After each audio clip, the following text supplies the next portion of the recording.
বৃহস্পতিবার ফের নিম্নচাপ, রাজ্যে জলের কামড় আরো বাড়বে। বৃষ্টির তাণ্ডব বাড়তেই পারে। 24শে জুলাই থেকে দক্ষিণবঙ্গে বিপদ ঘণ্টা বাজছে। নিম্নচাপের ছোবলে আবারও জলের তলায় শহর।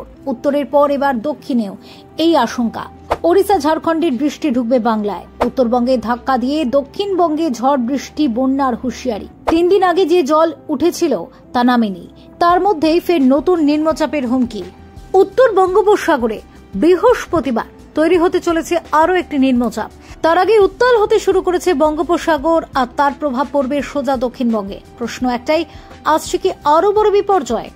24শে জুলাই অর্থাৎ বৃহস্পতিবার উত্তর বঙ্গোপসাগরে ফের একটি নতুন নিম্নচাপ তৈরি হওয়ার সম্ভাবনা রয়েছে।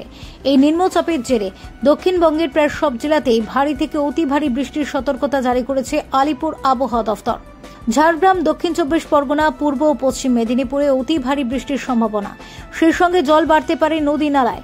পুরুলিয়া, বাঁকুড়া, পশ্চিম মেদিনীপুরের মতো বাঁধ লাগোয়া এলাকাগুলিতেও নতুন করে বন্যার আশঙ্কা উড়িয়ে দিচ্ছেন না আবহাওয়াবিদরা। 23শে জুলাই বুধবার থেকে বৃষ্টি শুরু।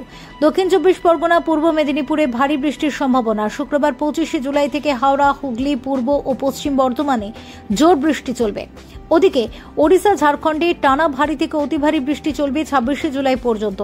সেই জল ঢুকবে দক্ষিণবঙ্গে। জল ছাড়া হলে হাওড়া, হুগলি, মেদিনীপুরে প্লাবনের পরিস্থিতি তৈরি হতে পারে বলে আশঙ্কা। উত্তরবঙ্গে যদিও বৃষ্টি কিছুটা কমার পূর্বাভাস, তবে মঙ্গলবার জলপাইগুড়ি, কোচবিহার, আলিপুরদুয়ার জেলায় ভারী বৃষ্টির সম্ভাবনা রয়েছে। বৃহস্পতিবার বজ্রবিদ্যুৎ সহ বিক্ষিপ্ত বৃষ্টি। শুক্রবার ফের আলিপুরদুয়ারে ভারী বৃষ্টির সম্ভাবনা। এদিকে ভিন রাজ্যগুলির পরিস্থিতিও উদ্বেগজনক। কর্ণাটকে আশঙ্কা এক্সট্রিমলি হেভি রেনের।